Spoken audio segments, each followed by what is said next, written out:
आनंद चिन्मय रसपटुभाविताभि ताभिरेव निजरूपतया कलाभि गोलोकैव निवसत्यखिलात्मभूत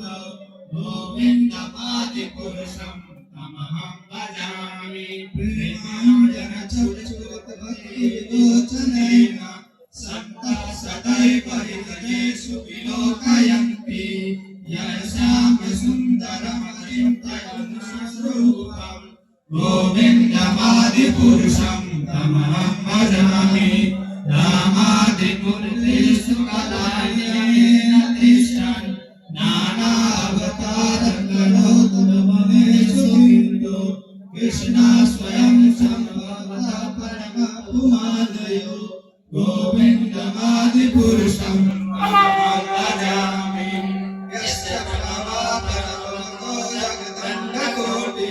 कोटेषु वशेष वसुधादिविभूतिभिन्नं तद्ब्रह्मनिष्कलम् अनन्तशेषभूतं गोविन्दमादिपुरुषं तमहं भजामि माया हि यस्य यक्षानन्दशतानि सूते त्रैगुण्ययत्तदेववेदपितायमान सत्त्वावलम्ब परं सत्त्वविशुद्धसत्त्वं गोविन्दमादिपुरुषं तमहं